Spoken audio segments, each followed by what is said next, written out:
Hello, we want to welcome everyone this evening to our Storage Roundtable. We have some housekeeping rules. We're going to ask Jeannie Glazier if she would explain the housekeeping rules tonight. Thanks for joining with us. We're going to ask that you all stay muted with your cameras off for the presentation. If you have any questions that come up during the presentation, you can type them into chat and we'll make sure that the speaker addresses them during our Q&A. Afterwards, you can turn your cameras on, but for now, if you could also keep those off, that would be great. So thanks again. Jeannie, I could barely hear you. Is your mic turned all the way up?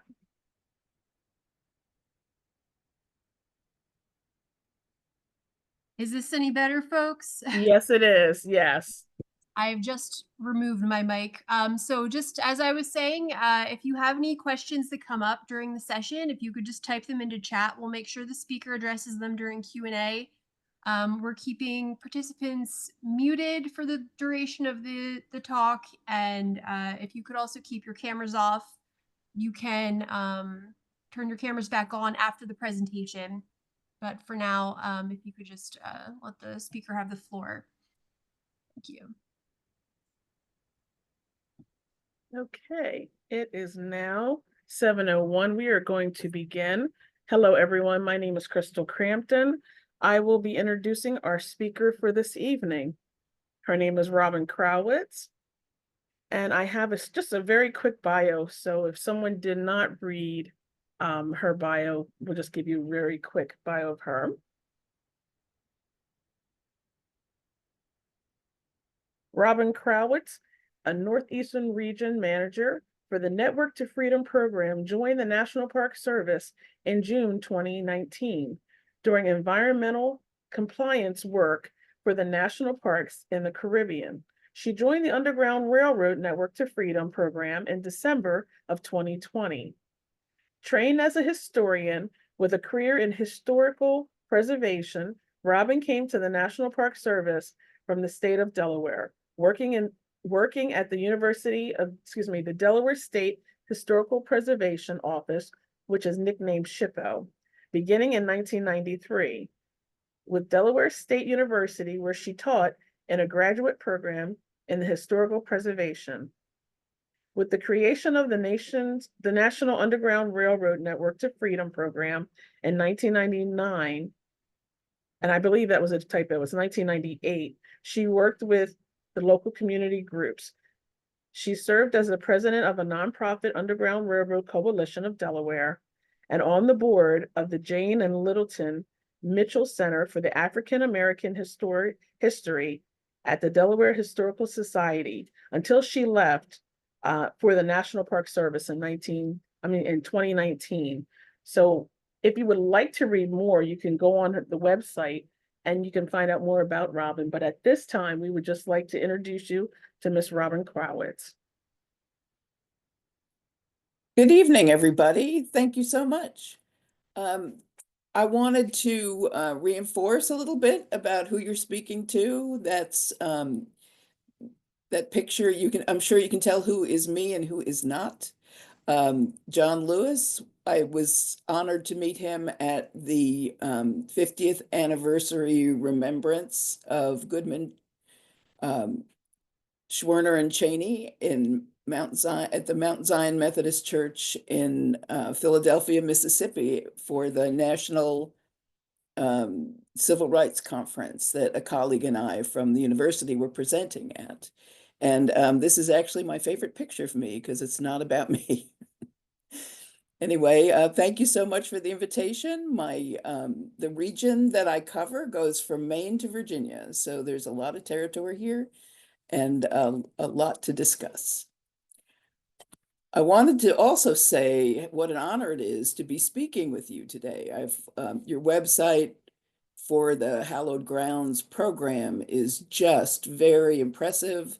As a cemetery geek most of my adult life, I'm really honored to be here to be speaking with you about something that is near and dear to my heart in many ways, African American heritage and cemeteries.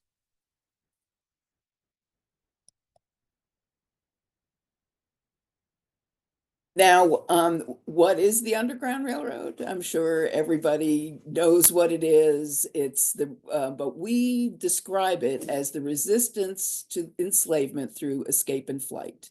And that is our program's description of Underground Railroad. It includes those seeking freedom and those who provided assistance mostly. That is pretty much whose histories we focus on. And it's important to focus on the agency of the freedom seeker. And that's where the program started and has focused from the beginning. And so when is the beginning? It's 1998, not the typo that we had talked about before that I probably provided, so I apologize for that.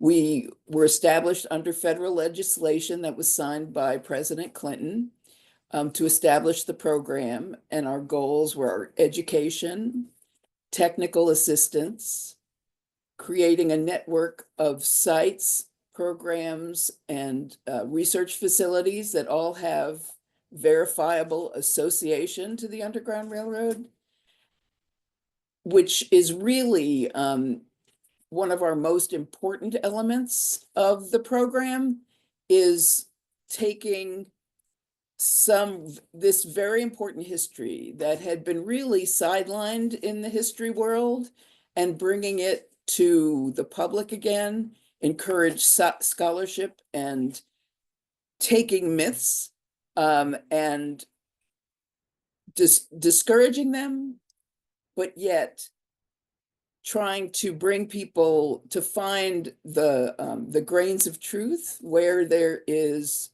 smoke. So things like tunnels and hidey holes and all of that is in the realm of myth. But a lot of times when those stories are retained and presented in the present, it means there's something that probably should be looked at in more detail. And we try to come up with methods to do that for people and to get them to the actual history that goes with their project.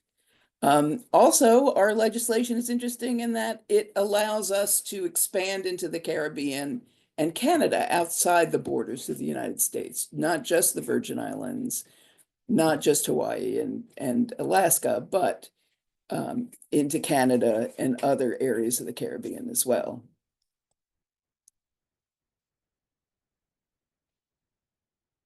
So we've been around for all this time, and these are the things that are pretty much the benefits of our program.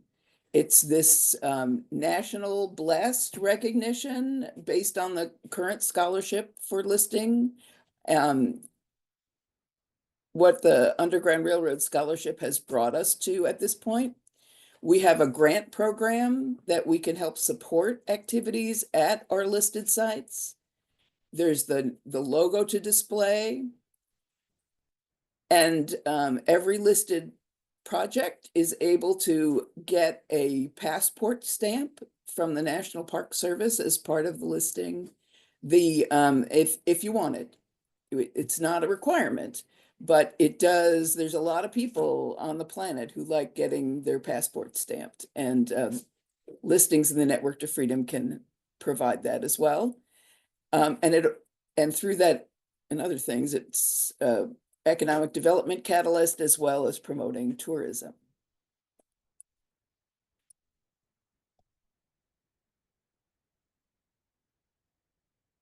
So I did mention grants, so I thought I'd go into that a little bit more. The network partners with ASALH, the Association for the Study of African American Life and History, to work on this grant program.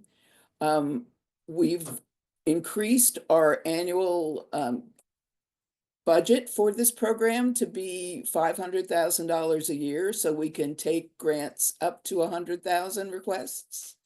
It's fairly competitive in that over the last 2 years, we've been in this stable position and have over 1.7 million requests for funding.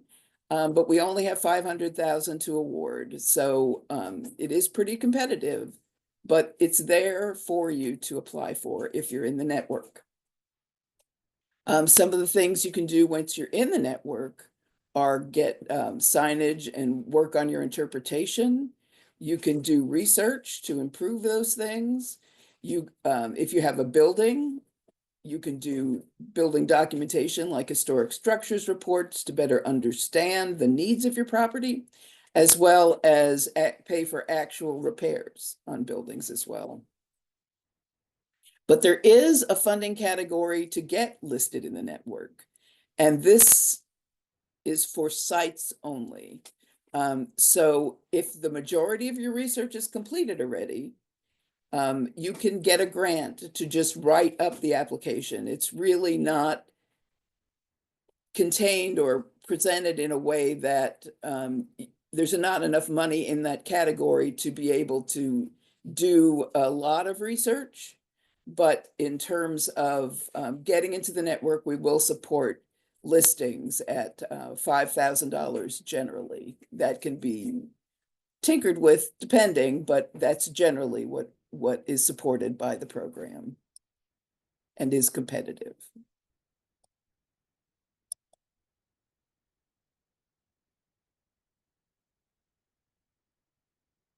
Okay, so at the moment, the Network to Freedom has 804 listings, which have been over these past 26 years.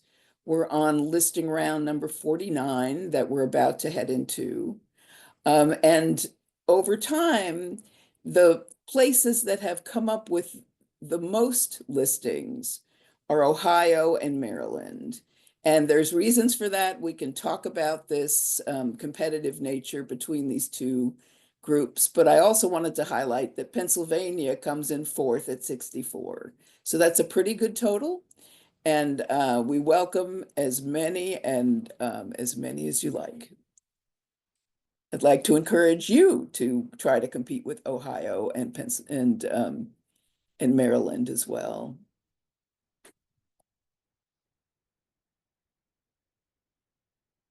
So there's three types of designations. There's programs, which are exhibits and established programming.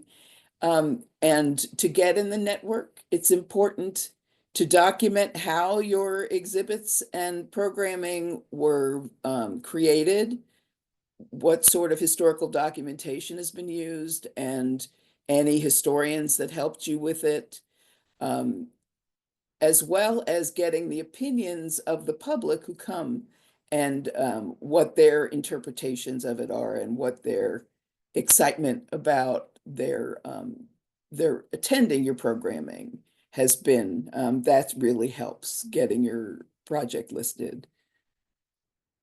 Facilities are places that have collections and documents that are useful in doing this kind of research. And so general archive places, there are also communities that have collected documentation about themselves in a way that's accessible to the public.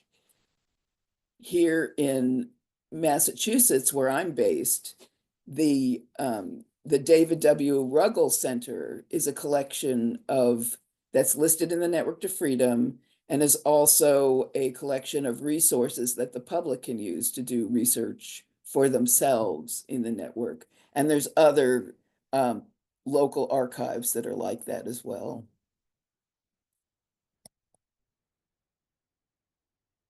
But of course, we're really here to talk about sites, because that's what cemeteries are.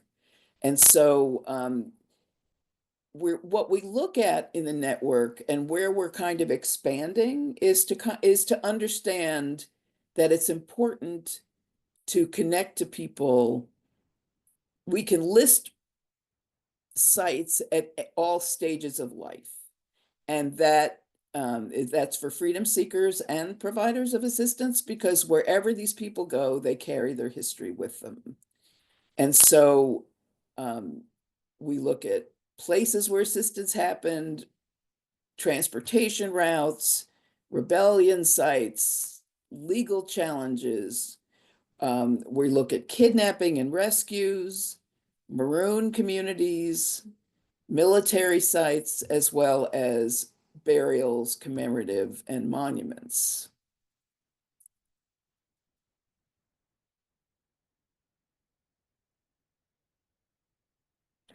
So if you can tell the story of the network there and someone from the public can see something physical that went on there, then you can get that in the network.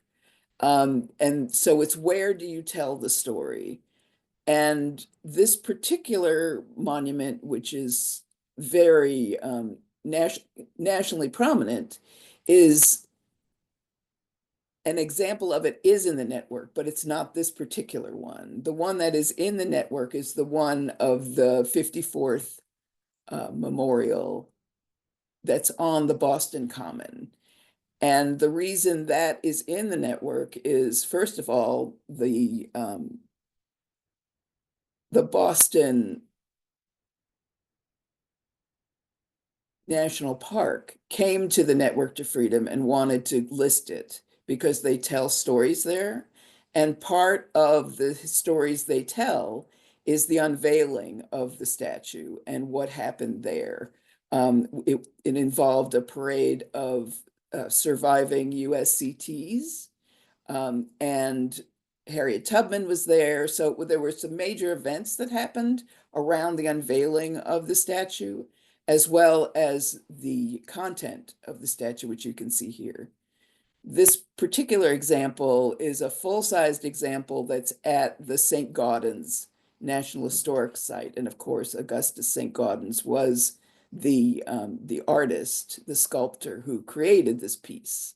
And the story of the creation probably could come into the network as well, but they haven't come to us yet with that. But hopefully they will. So out of the 804 listings in the network, 99 have been identified as burials and cemeteries. Now, it's possible that number is actually larger because a lot of times churches are listed without that extra tag of burial or cemetery in their name, but that's at least 100 of our 800 listings are in the cemeteries. And for Pennsylvania, it's 11 listings in the network. Now, when focusing on USCTs specifically, United States Colored Troops, the current scholarship is that USCTs were about 50% freedom seekers at some point in their history.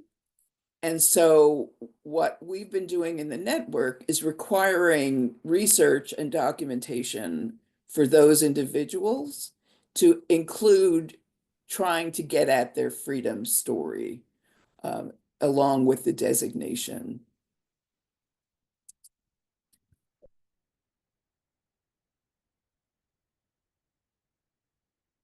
So some of the important people that I'm sure you have heard of before, who are listed, who have listings for their burial sites in the network include Harriet Tubman, who is in Fort Hill Cemetery in Auburn, New York. She has 3 parks that tell parts of her story. The Harriet HATU, that abbreviation is for the Harriet Tubman Underground Railroad National Park, that's in Maryland, in Dorchester County, Maryland. These are codes from the Park Service parks, and I needed to use abbreviations, so I apologize for that. But the HART, H-A-R-T acronym is the National Park for Harriet Tubman that is in Auburn, New York. That includes her home, the home for the aged, and her church, Thompson's Memorial, which is across the street from where her burial site is in the Network to Freedom. The REER, or Rear National Site, is the Reconstruction Era Park that is in Beaufort, South Carolina. And that park is where Harriet Tubman was a spy for the Union and helped conduct that raid up the Combahee River, which Dr. Etta Fields Black has written a very impressive book about that context, and I'm sure it's worth putting on your bookshelf, along with many, many other scholars who do work here in this space. Mount Hope Cemetery in Rochester, New York is the burial site of Frederick Douglass and his family. Susan B. Anthony is also buried there. There's a whole a milieu of abolition work and people in Rochester that are buried in that cemetery. And Frederick Douglass also has his home at Cedar Hill outside of Washington, D.C. as a National Historic Site. So there can be more than one place associated with an individual that can be listed in the network. John Brown of the Harper's Ferry raid fame, along with a lot else all over the country, is the person who has the most Network to Freedom associated places listed with him, although his burial site was the last thing to come into the network in 2022. But fear not, there's more to come. His birthplace is in the hopper, as well as his son Owen, his burial place in California, which is also where his wife Mary and one of their daughters are buried as well, and their burial sites are in the network. So the Brown family is well represented, and because there's a lot to say about them and a lot of places to tell that story. And really anybody's life has that same quality, that a lot happens and a burial site is one place, but it's not the only thing. And so it's always a good thing to put a burial site in the network, as well as other places related to their history. And of course, the Fair Hill Burial Ground in the Germantown section of Philadelphia, or at least near the Germantown section. Of course, you've got Robert and Harriet Fortin Purvis there, which were very prominent Underground Railroad people. Other abolition folks were also buried in that spot as well. And that was done very early in the program in 2006. But one place I have visited is Eden Cemetery. And I found that place to be really wonderful. It's the burial site of William Still, the leader of the Vigilance Committee in Philadelphia, and the author of that incredible book that helps document Underground Railroad history in that Eastern corridor. And but the story of Eden itself as a gathering place for redevelopment, when Philadelphia was undergoing a redevelopment and wanted to move burial sites out of the center city, Eden was set up in 1902 to accommodate these places, these yards, and lots and lots of people who were buried there. And it was such a moving thing to learn about that when I was working on the burial site of an East Coast Underground Railroad operative named Samuel D. Burris, who had relocated his family to California right around 1855. When he passed away in 1863, he was buried in a cemetery in San Francisco, but right around the same time as when Eden was established, San Francisco was going through a similar thought process, although they wanted to move every burial site out of the city of San Francisco. And it took them 20 years to actually start implementing that move, and until the 1940s to complete it. And so when I went looking for the burial site of Samuel D. Burris, it was not in San Francisco. It was in this town of Colma, California. And when I went to rent a car, I was there on National Park Service business. And when I went to rent a car to dodge over to meet with the folks at the cemetery at Cypress Lawn to talk to them about getting into the Network to Freedom, when I went to pick up the keys at the car dealer, at the car rental place, the gentleman said, "Where are you going?" And I said, "Colma." And he said, "Which cemetery?" Because the whole town is a series of large cemeteries that accommodated the burials from the city of San Francisco. So Eden isn't the only one. And if you're in the San Francisco area, I recommend checking it out because it's a very interesting place. And of course, Samuel Burris and his family are not the only Underground Railroad folk there. There are others that are being unearthed, and their histories are being unearthed all the time.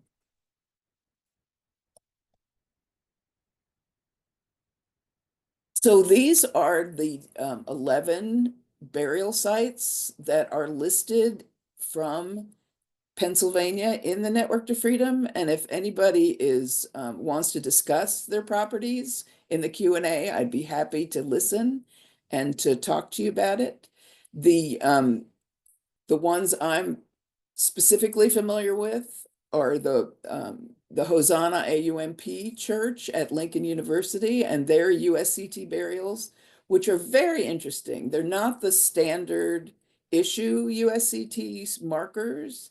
There's some very beautiful hand-done stones there. It's a really wonderful collection and a great history. And of course, the documentation by Dr. Cheryl Renee Gooch and her book on the community at Hinsonville and this church is pretty terrific. Longwood Friends Meeting is a Quaker place related, and there's a lot of Underground Railroad history in that community. And a lot of those people are buried in that cemetery that's right across from the meeting house. We've already talked about William Still. The Lampeter Friends Meeting in Bird in Hand has the story of the Gibbons family, who were strong early 19th to Civil War era Underground Railroad operatives through that area. And of course, that's that extremely strong pathway of people escaping enslavement in Maryland and then heading towards Philadelphia on a network that grew and formed and got more detailed as time went on.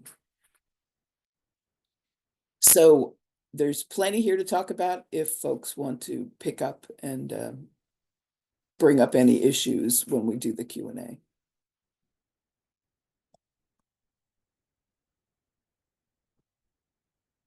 One new find for me in Massachusetts was my first sailor, Underground Railroad related property that relates to this gentleman, William B. Gould. And Mr. Gould's escape, he's also very well documented in the network.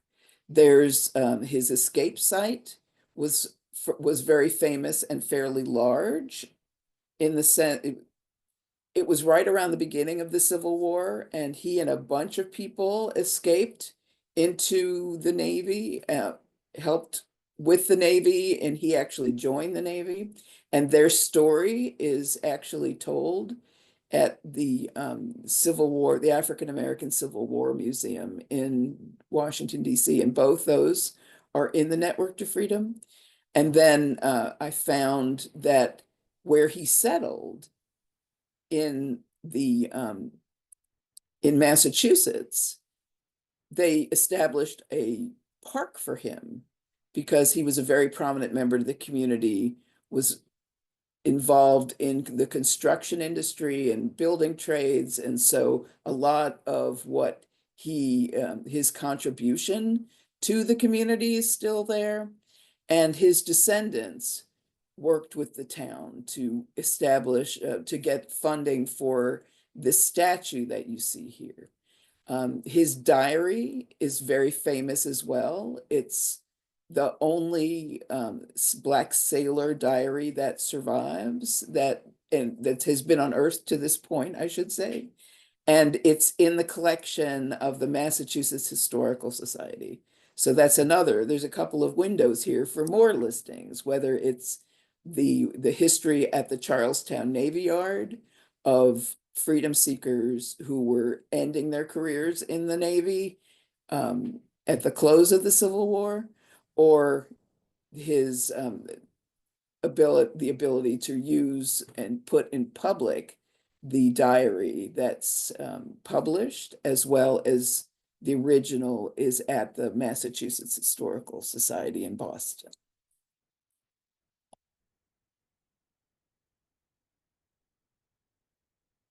So the listing process for the Network to Freedom, I should probably go over that as well. I have a colleague, Camille McLaren, who he and I are the managers for this very large region that goes from Maine to Virginia. I talked about that. Also, we have a colleague who may be on this call today as well, Winnie Cargill, who if you come and work with us, you'll probably get help from Winnie as well. So between the three of us, we can get you through the system. There are two gathering deadlines, one on January 15th and one on July 15th. One just closed. And what a gathering deadline, that's really my word for it, is that's the date by which your regional manager knows you're working on your project and you've done your best to submit documentation in the Network to Freedom forum by January 15th. And so we have another month to work with you to get your application to the best place it could be for review when the full team reviews applications for listing in the network, which is about a month to a month and a half later. So that's the schedule. And those are what our gathering deadlines to make sure who's serious and who's ready, and we can move forward. And one thing to know for listing is you have to have the consent of either the owner for a property for listing in the network, or for the director or manager of a program or facility that wants to come into the network. Camille and I would be glad to host a workshop to explain how to write applications and all those details on what is needed to get into the network and to share all the documentation. So please reach out. We'll be glad to help.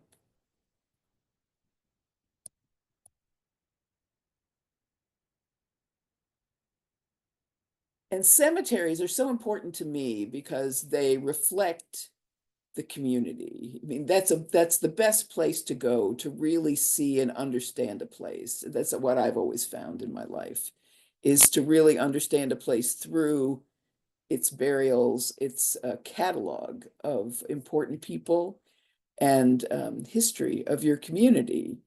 And I wanted to share the Mount Auburn cemetery story. I'm in Massachusetts, and this one was very moving to me. It was, of course, Mount Auburn I've always heard about because it was the very first park-like cemetery, in that development phase of turning cemeteries into parks. But what I didn't understand was who was buried there and what that impact was. And I was very moved to find the burial site of Harriet Jacobs, having been very familiar with her work, The Incidents in the Life of a Slave Girl. And if you look through between those two stones with Harriet Jacobs and her daughter Louisa, you see a small white stone at the back of the lot. And that stone is her brother. And that's all it says, is brother. And when this property was listed in the Network to Freedom, Harriet Jacobs' story was front and center. They mentioned her daughter, who the two of them went down to into South Carolina and did teaching after the war. And they mentioned her brother's work as well, but only the vetted work that was published in London when he was overseas, because of course he was a sailor and he spent a lot of time at sea. But the new story about this gentleman, about John Swanson Jacobs, is that when he was in Australia, his unedited version was published in the papers there. And it was found by a historian who published it and filled out his life story in this book that was just published last year. So it's an ongoing story. It's about the community, and of course the community in Boston.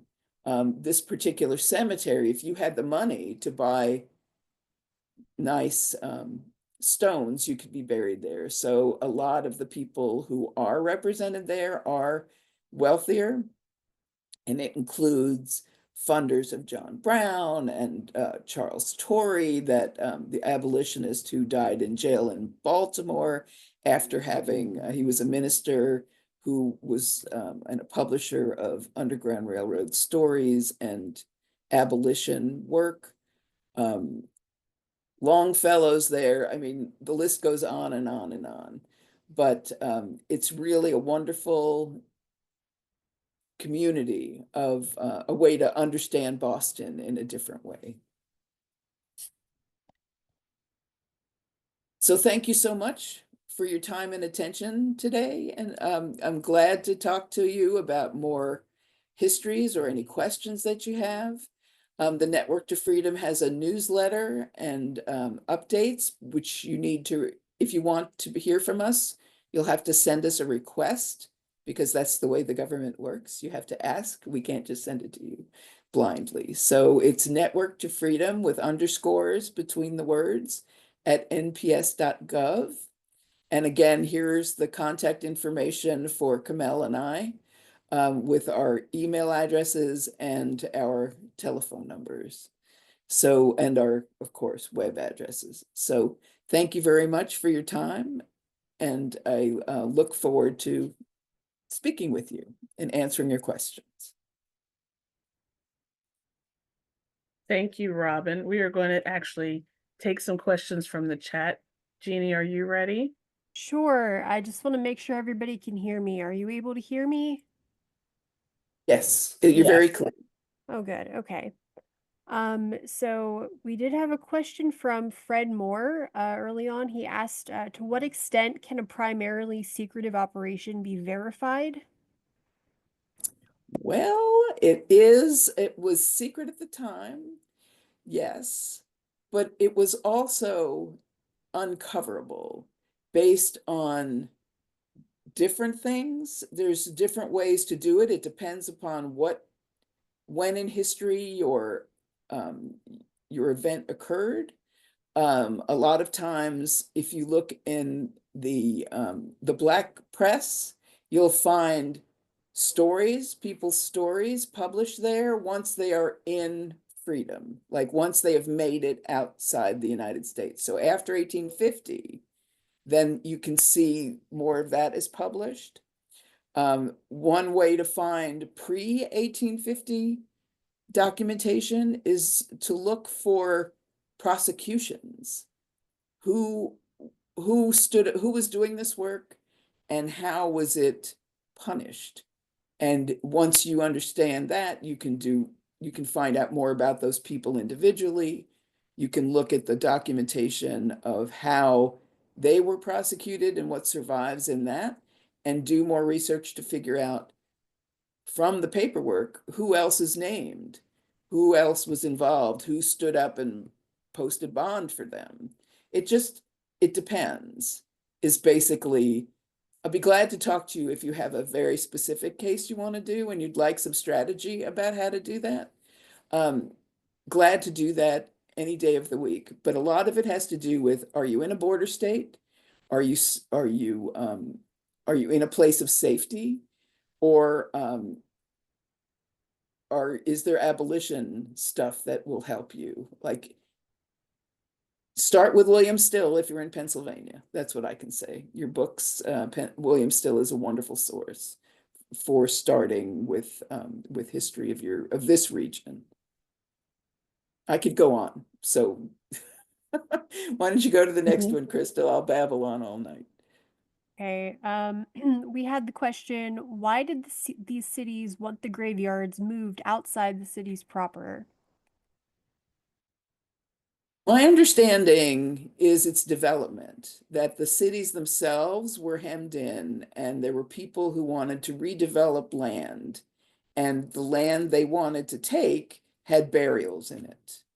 And so that's why these two communities, and it makes me wonder how many more places around the country, but definitely talk to the Eden folks. They can tell you all the details about the issues of moving in Philadelphia. The San Francisco one I've done a little bit more research on because for writing the application for Samuel Burris's listing. And that was just pure development. You know, people wanted to develop this topography and kick out the dead folks. Right. If you're ever out there, it's a really impressive thing. The image I was showing you was a mound that's just a covered giant vault of all those people in it. It's insane to think about, actually. Okay. We have a question from Steve Berg. Can you talk about what is considered acceptable documentation for an application? Sure. Documentation can be all sorts of things. It depends upon where you start. If you start with oral history, you can try to pin down elements of it. If you're starting with a fugitive slave ad, you can pin down pieces of it. It's like, what do you have why do you think that this property is listed, is a Underground Railroad related project? And then try to understand the context of what was going on in this history in your area, and then how this place would have fit in. I don't think I've ever told anybody with a property that there's no way it could possibly be listed in the network. It's just more work needs doing to uncover what the history is, and there's lots of ways to do that. It depends upon where you are in the world, and starting with books like the William Still's Underground Railroad and also Smedley's book on the Underground Railroad. Also at that same late 19th century time period has some wonderful stories that you can drill into. And I'll be glad to show you some research I've done from Delaware that we were able to really take stories and then confirm pieces of it, which also elevates the whole validity of the story as it's told. So it just, again, it depends upon where you are in the world and what you know about your community. And I'll be glad to talk to anybody about that, or we could come back and talk about that issue in a larger stage. Great. Okay. We have a question from Christina Cargill. When listing a cemetery to the Network to Freedom, is there a limit of individuals that can be named? No.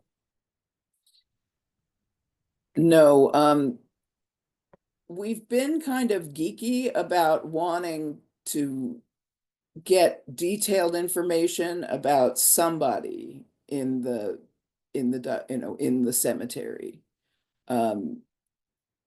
But this is a community thing, and the more that you can understand about the people and the more people that are discussed, that's fabulous. It'd be somewhat silly to try to list every burial in a cemetery individually in the network, although we would do it if you're into it.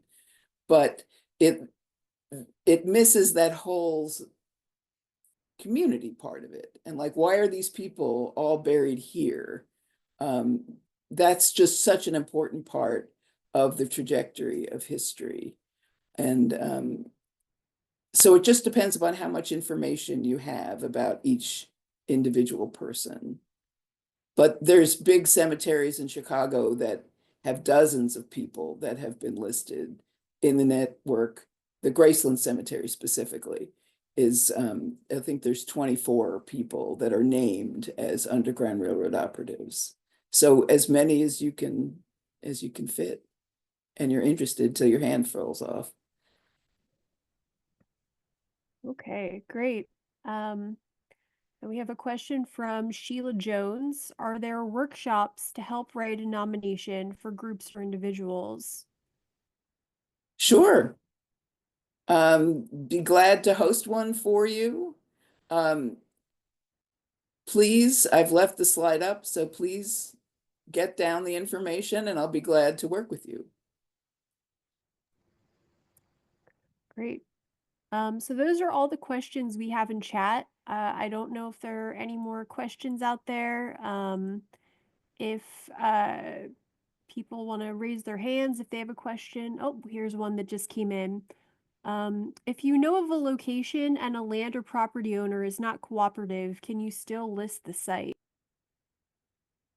No, unfortunately, the Network to Freedom requires owner consent. What we can do is, if you want to, one more thing to propose is we can reserve the ability to what's the word I'm trying to say? We can keep their information private. We can reserve where the property is. We can reserve their information. We wouldn't share that with the public. If they're worried about, if they just don't like the history, there's nothing you can do until the human lifespan is finite. And what else can you say? Try when the property is sold. But understanding that history and having that history available, even in a generic way, is important enough that we would list something in the network if the owner didn't want us to share the details. And we do have some properties in the Midwest region that have requested that. So it's one more thing to try with.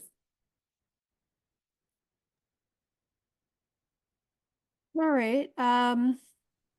We just got a question. Robin, does anyone have information about a J.J. White who built a house in Darby Borough in 1852?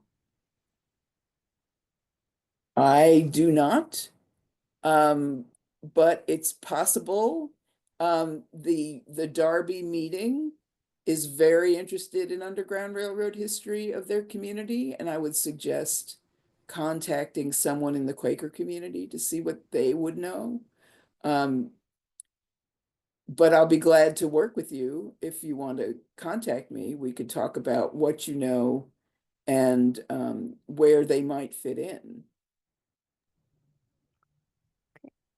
We have what looks like a follow-up question. Can you do group workshops in person and or online? Yes. Yes and yes. Great. And then we have the question, does the documented burial of a USCT veteran qualify a cemetery to be in the network? It could. If you have information, if you've done the work to look at the paperwork behind this gentleman who's the veteran, there's, again, my colleagues who specialize in documenting USCTs could be more helpful than I can. I just know to send you to Fold 3, but I know there's way more to do than just that, and they can direct you to specific record groups at the National Archives. Be glad to share that information with you and see where it goes. But one USCT veteran that has a freedom-seeking element to his story is certainly enough to qualify a cemetery.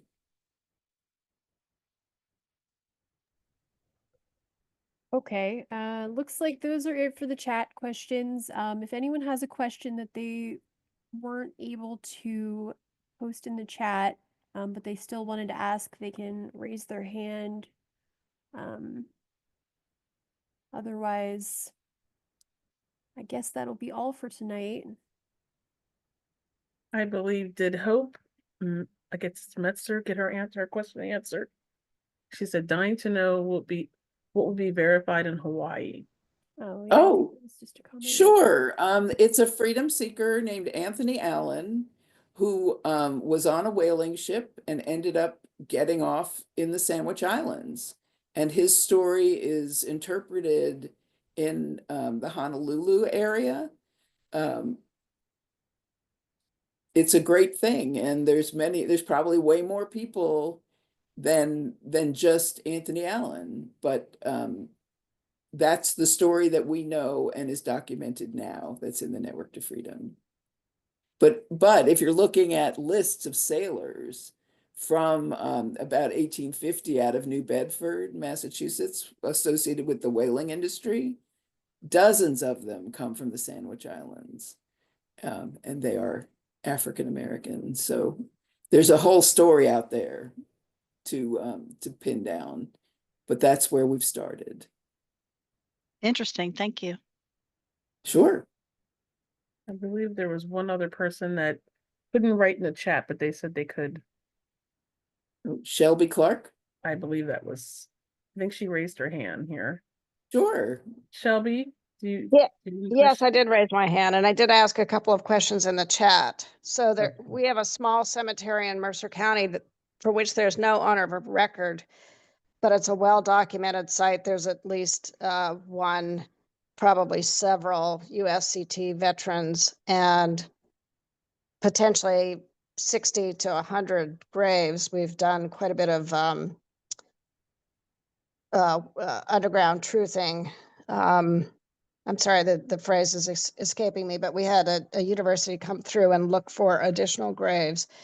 Great. But because there's no owner of record, we're not sure that we can get into the network. So that's my basic question. Sure. Well, there's somebody has to be responsible for that place. Does anybody come and clean it up, or was it overgrown when you started working on it? No, we do as a community. We, our local civic clubs take care of take care of it. Got it. Very great. That's wonderful. What I would do if I were you is I would check with the state archives about abandoned cemeteries and see or go to the website for the state of Pennsylvania and look at the abandoned cemetery regulations and see if who is the default owner. There's a process. What's the word? Escheating, where abandoned property is taken over by some level of government. In Delaware, it was the state government that took it over. And so then you could figure out if there's a commission for abandoned cemeteries, they could walk you through a process to find out how to get consent. That's what I would suggest. Okay, just to clarify then, so we would, if we were able to establish an owner of record, we could be eligible, but without that owner of record, we would not be eligible? Is that correct? Owner of record you have to have somebody agree who's in charge of that property that it could be in the network. So, so if your community, if it is cheated to the community, then it would be your mayor or your, whoever's in the highest elected official in your town.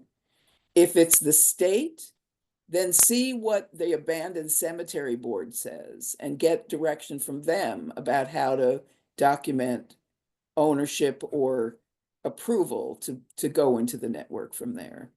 Okay, all right, thank you. Hi, Sure. this is Brenda Barrett. And Hi, Brenda. Hi, I just want to say that we have a webinar on the Pennsylvania Hallowed Grounds website that talks about how to establish ownership of abandoned or unregistered land in Pennsylvania. And it often involves going to the county tax assessor because we don't have the similar system that you were mentioning in Delaware. Oh, okay. We don't have that system, but there is a webinar and resource on the Pennsylvania Hallowed Ground website. So take a look. Perfect. Thank you. Jeannie, I think you have 2 more questions. Looks like we might have 3. Okay. So let's see if we can fit them in. Are you including those who fled to Mexico on the Underground Railroad? Yes.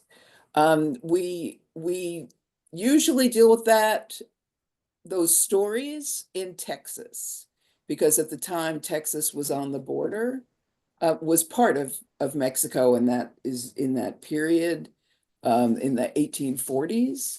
We do have staff now that focuses in that area.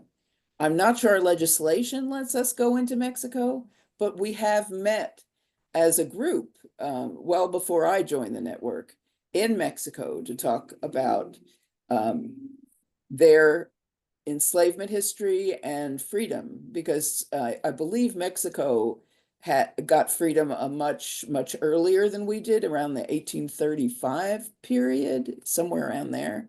And so it became a destination for freedom seekers. So yes, we're very interested in that history. I'm just not sure our legislation lets us go there. It very well may. All right. Another question. What about former burial grounds paved over by development? Would you want to get them in the network? Is that the question? If that's the question, you're certainly welcome to, even if there aren't any markers left. If you know that this place was a cemetery, you could put up a marker to tell that history, and we could bring that into the network. Great. All right. Are any AME church cemeteries in the network? Yes. Okay. And then it looks like finally, maybe, what is International Underground Railroad Month? Well, that's the time when we the International Underground Railroad Month is a program of Maryland tourism, and what they're highlighting the international nature of the Underground Railroad, and the Network to Freedom has been a partner of theirs for a long time. And what we do is we host the research that's going on across the country, researchers who are doing important work to highlight International Underground Railroad activities. So we, last year, I believe we had the author of the book that published James Swanson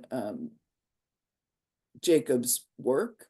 We had him speak. We have people talk about freedom over in England. We find the new and coming research and promote it to be promoted and to have webinars and that sort of thing. That's what the Network to Freedom does, but it's actually a program of Maryland tourism. Great. Okay, I think that may actually be it for questions. So thank you very much. Crystal, I don't know if you had any final words. Yes. Hope, did you want to ask the question? Would you put in the chat? You want to take yourself off the mute and ask? I think that might just be a comment, but Yeah, I was just trying to make sure Yes. we. with her. Thank you, Crystal. You're so sweet. No, it's just a comment how how your brain gets going during a workshop and you're just like thinking of all these things. And since I'm really very much into cemeteries, now I'm curious about all kinds of things. So thank you. I enjoyed it. Well, thank you very much. Thank you. And I believe Gorsuch is in the network, actually. The tavern might be in the network at this point, but I'd have to check. It is. I just looked on the Maryland page, Okay, but Great. now I'm curious about the cemeteries related. absolutely. Here. Okay, well, we really want to thank everybody for just coming and joining with us and hearing Robin. I was very excited when she said yes. Like we said, we had planned this previous, and with all these diseases and flus and everything happening, we're just glad that this program was a success. We hope you think it was a success. So if you put that in, go on our website and give us comments, check out some other things that are coming up in let me get the date. In April, we're having another roundtable, so stay tuned for that. It'll be April 22nd. Again, it'll be at 7 p.m. So look for that. Barbara is on. We have some of our board members. We have Brenda, we have Steve, Sheila's by phone. We have Jeannie, who is our guru at answering in the chat. Does anyone have anything to say from Pennsylvania Hallowed Grounds? I Well, guess, well, there you go. Well, again, I just wanted to say, this is Barbara Barksdale. I am the chairperson for the PA Hallowed Grounds. And I just want to say thank you to everyone who joined us. And please make sure that you take a look at this program again. That's going to be posted on YouTube, and share it with your family and friends, because everybody has some kind of history in their past that is connected to the times of the 1800s to 1700s. So you just never know what you're going to shake when you shake that tree. You might get some wonderful stories that would that you would want to document. Bertha, don't you have something you want to announce? Yes. Can you all hear me? Yes, we can. All right. Actually, Crystal, the Stewards Roundtable in I'm April, I believe is April 15th. It's I'm always so the sorry, third, yes. it's the third Tuesday of the month. The only other thing that I wanted to mention, at the time that this program was going on, there was another program happening, and in Chester County, which is, well, anyway, in Chester County, there was a church and a cemetery. It was deeded in 1817, and the church no longer exists. The headstones have all been removed, and right now it's just all overgrown. There's a private owner. But like I said, at the same time, there's a group of people called the Friends of Shiloh AME Church and Cemetery of Westtown. Were giving a presentation to the Board of Supervisors at Westtown Township. And the presentation had to do with approving a historical marker. So there are about 13, 14 USCTs, United States Colored Troops there, and somewhere around 140 burials. And so the thing is, and in fact, you answered the question, I believe you answered the question, Robin, about private cemeteries and basically how to get around it. This group has been trying to gain access to the cemetery. But I just wanted to let you know about something like that that's going on right now. And don't know how much information we'll find. Who knows, we might even be able to find that they could be eventually qualifying for being part of your network. So I just wanted to mention that. Terrific. Thank you. All right. Thank you, everybody. Crystal, you're going to close it down? Yes, we thank you very much for stopping by. Check out our websites. Again, this will be in a day or two will be on the YouTube channel also. And I did get mixed up because Earth Day is April 22nd. So our roundtable is Tax Day, April 15th. So Thanks thank a you lot. very Thanks. much, everyone. Thank you, Robin. So Thank you. Robin, thank you, thank you, thank you. We'll be talking. Thank you everyone for just taking the time and stopping by. We hope to see you soon. Bye-bye. Bye. Take care.